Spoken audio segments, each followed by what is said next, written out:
right?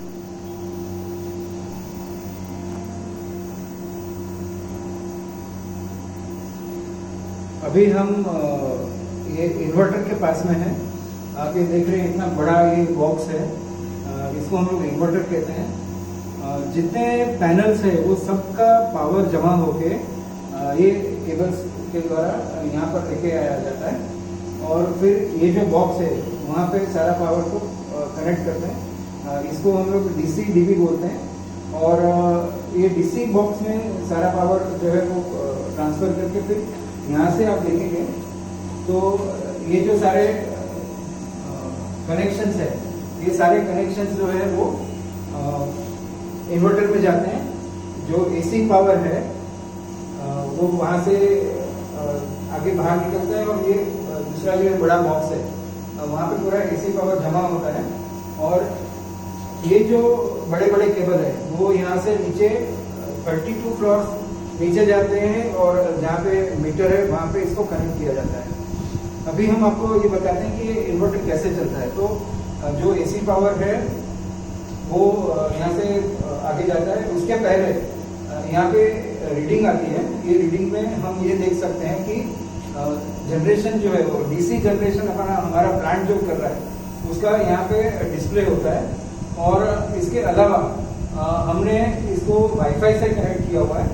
तो wifi के द्वारा ये हम ऑनलाइन मॉनिटरिंग भी करते हैं, जिसमें अभी आज के क्षण में इस समय ये प्लांट जो है वो क्या जनरेट कर रहा है, कितने यूनिट्स अभी तक बन गए, लाइक डे जनरेशन आता है, फिर मंथ जनरेशन आता है, फुल ऑल टाइम जनरेशन आता है, लाइक आज तक कितना जनरेशन हो गया, ये सारा यहाँ रिकॉर्ड होता है। ये जो रिकॉर्डिंग और ये इंफॉर्मेशन है वो हमारे कैलकुलेशन और एनालिसिस के लिए बहुत आवश्यक है। जैसे आप देखेंगे तो यहाँ पे देखिए जनरेशन जो है वो दिख रहा है। आज का अभी तक का जनरेशन ये 214 यूनिट्स हुआ है और ये प्लांट जब भी शुरू हुआ करीब 10-12 दिन हो गए तो इस समय में अभी 3758 यूनिट्स अभी तक का हो गया है। और अभी ये प्लांट जो है लाइक ये जो इन्वर्टर है वो 60 किलोवाट का है, जिसमें अभी इस समय 2 बजे ये 42 किलोवाट का जो है जनरेशन कर रहा है। तो ये इन्वर्टर जो है इसकी जो कैपेसिटी है वो उससे ज़्यादा 20% इसका कैपेसिटी है कि अगर पावर और भी जनरेट होता है तो ये इन्वर्टर जो है वो उसको एब्जॉर्ब कर सकता है। बट नॉर्मली हमारा जो सिस्टम डिज़ाइन है वो इस तरह का होता है कि हम इन्वर्टर जो है वो कभी भी फुल कैपेसिटी पे हम नहीं जाता है और अगर जाता भी है तो साल में 2-4 बार जाएगा, बट नॉर्मली वो 75-80% की कैपेसिटी पे चलता है। जैसे धूप होगा वैसे इसका जनरेशन बढ़ेगा। लाइक फॉर एग्जांपल मॉर्निंग में तो लाइट कम होती है तो जो जनरेशन होता है वो कम होता है, लेकिन धीरे धीरे 12 बजे से 2 बजे तक काफ़ी ज़्यादा जनरेशन होता है, फिर नीचे डाउन होकर शाम को 6 बजे 7 बजे इस तरह से ये ज़ीरो हो जाता है। जैसे ही जनरेशन ज़ीरो हो जाएगा तो ये प्लांट बंद हो जाता है।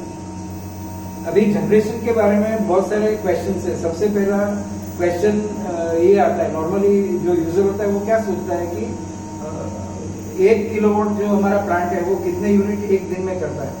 तो एक दिन में जो प्लांट है वो 3 यूनिट से लेकर 6 यूनिट कर सकता है, तो काफ़ी बड़ा गैप है। तो हम लोग अगर डेली एनालिसिस करने की कोशिश करेंगे तो 365 दिन है एक साल में, वो हर एक दिन जो है वो यूनिक है।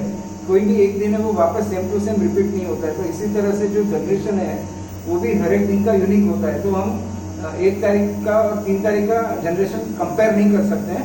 नो डाउट कोई पर्टिकुलर मंथ में सेम टू सेम हो सकता है, लेकिन बादल अगर आ गए तो थोड़ा जनरेशन कम हो सकता है और धूप ज़्यादा अच्छी निकली है तो जनरेशन अच्छा होगा। फिर जिस दिन पैनल क्लीन हो गया तो उस दिन जनरेशन ज़्यादा अच्छा होगा। अभी एज फार एज हमारा जो वर्किंग है जनरेशन का उसमें इस तरह से है कि हम लोग जो जनरेशन का प्रोजेक्शन है वो 1 साल का करते हैं। तो 1 साल में 1 किलोवाट कितना यूनिट प्रोड्यूस करता है। तो नॉर्मली हमारे कंजर्वेटिव एस्टिमेट में एक प्लांट जो है वो 1 साल में 1 किलोवाट 1200 से 1300 यूनिट जनरेट करता है। और ये जो 1200 या 1300 यूनिट हम लोग जो प्रोजेक्शन करते हैं वो मंथ वाइज ब्रेकअप होता है। फॉर एग्जांपल आप मार्च, अप्रैल, मई, जून समझो कि 4 महीने आप अगर पकड़ते हो तो 4 महीने में ये 120% से लेकर 150% तक की कैपेसिटी पे इसका जनरेशन होता है। फॉर एग्जांपल अगर एवरेज हम लोग 100 यूनिट्स मानते हैं तो ये 4 महीने में ये 120 से 150 यूनिट प्रोड्यूस कर रहा है। फिर अगर हम रेनी सीजन में जाते हैं लाइक जुलाई, अगस्त, सितंबर, ये 3 महीने अगर पकड़ते हैं तो ये 3 महीने में वो 60% तो होता ही है। ऐसा नहीं होता है कि अगर बारिश आ गई तो जनरेशन बिल्कुल होने वाला नहीं। तो 60% तो जनरेशन हमने एक्सपीरियंस से देखा है कि एवरेज अगर 100 यूनिट्स पकड़े तो आप रेनी सीजन में 50 to 60 यूनिट्स तो होता ही है। और बाकी के जो महीने हैं उसमें 90% से 100% होता है, लाइक नवंबर, दिसंबर, जनवरी, फरवरी, तो ये सारे महीने उसमें 90% से 100% होता है। तो इस तरह से ये पूरा 1 साल का जनरेशन है वो हम लोग स्प्रेड करते हैं और टोटल 1 साल का निकाल के 1200 से 1300 यूनिट जनरेट होता है।